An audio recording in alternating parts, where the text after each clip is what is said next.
Hi there, Aaron with All Thumbs Workshop here. Today we're going to add about 64 square feet of storage to the garage workshop for under $100. This is a super simple design and requires very minimal tools and no fancy cuts or joinery. I did it in a weekend. This is a great project if you're on lockdown right now. As you can see here, I have a serious lack of floor space in my garage, and these rolling racks are the bane of my existence. So we're going to fix that. The limiting factor here is the garage track. Here's the cost breakdown. As you can see, I came in with tax right at $100. There's an equipment list. The first thing we need to do is find the ceiling joists. They're typically located 24 inches on center. So in theory, it should be right here, but I'm just going to measure, and before I cut extra holes in my ceiling, I just want to be sure.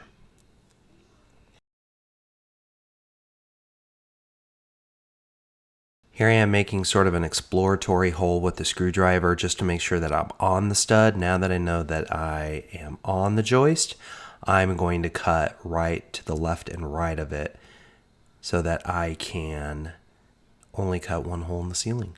I'm using a piece of 2x6 here as a template and cutting it out with a razor knife. That's actually Jocko's Maker knife, so thank you, Jocko, for that.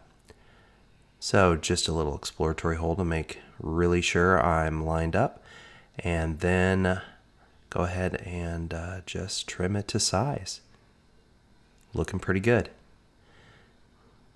So the goal here is to be able to insert a down member, actually three of them, one central and one on the left and right, that are going to tie directly into the joists on the ceiling. So here I am with the 2x6 down member.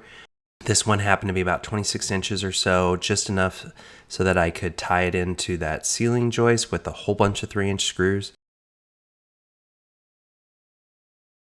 I have about 17 inches here, so that's what I'm working with. Yay!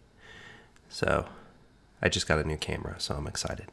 What this craziness here is, I was using my tape measure, which has a hole in the end, in order to ensure that I had exactly the right location, 8 feet away from the center of the middle member, so that I could drop in those two left and right members perfectly in line.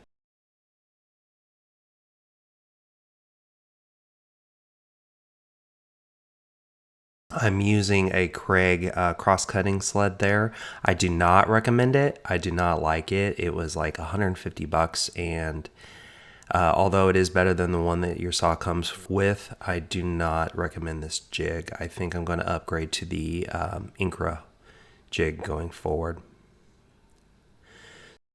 So I'm using 2x4s for the left and right down members instead of a 2x6. So here I'm just trimming up everything and getting everything cut to length for insertion into the ceiling.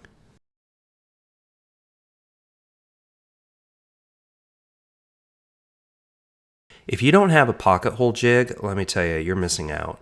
Although not strictly necessary for this project, I love this thing. What I'm doing here, these clips are just a little out of order. I'm cutting those members that I'm using to make an L bracket.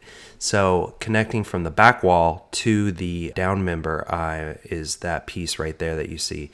And I'm using that to sort of make an L bracket so that when I put the plywood up, I'll have contact on 3 sides, if that makes sense. You'll see here in a minute. I'm leaving a gap there so that I can sandwich the plywood in between the back wall member and the left member.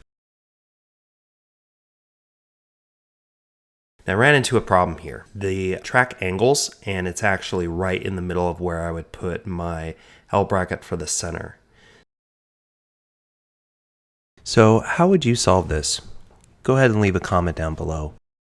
What I ended up doing was taking the 2x6 member that I was going to put here and splitting it in two so that I was straddling the rail on either side. So here you can see that I'm using those pocket hole screws to attach to the back wall into a stud, and I have a piece of plywood in there as a spacer. Here you can really see the angle where the garage door opener track attaches.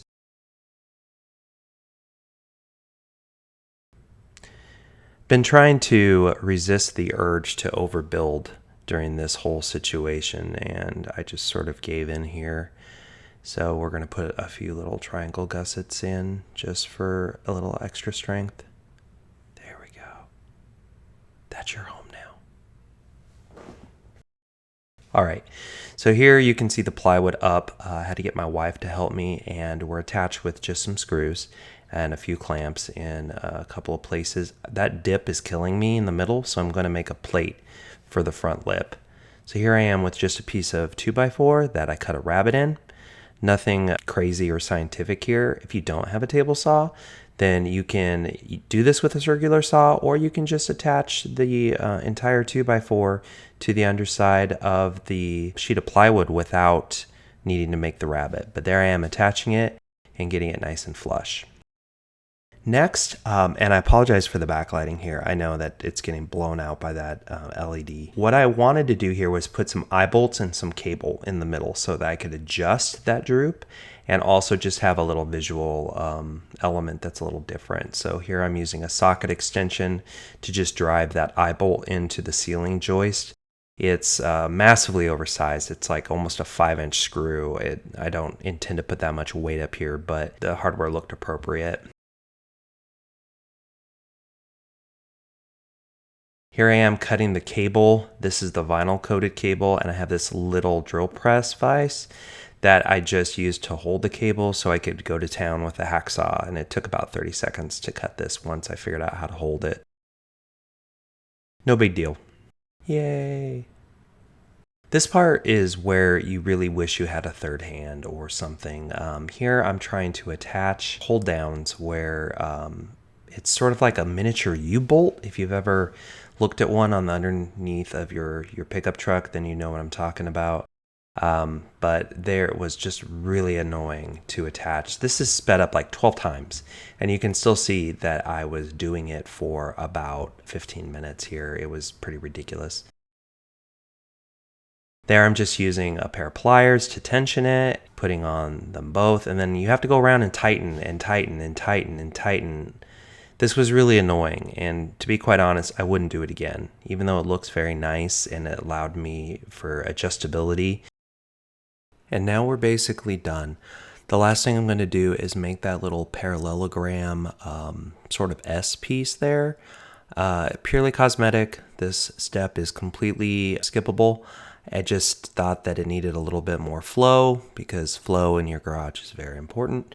So all this is a trim piece really to connect the middle to the front edge with a little bit of style.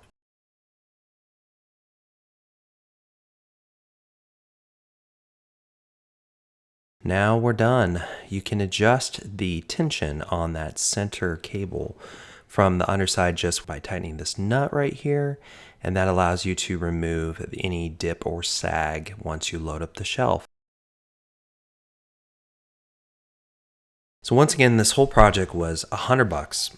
I built it in a weekend. I hope that you find it inspiring and simple. This is only the second video on this new channel, so thank you for watching, and please like and subscribe.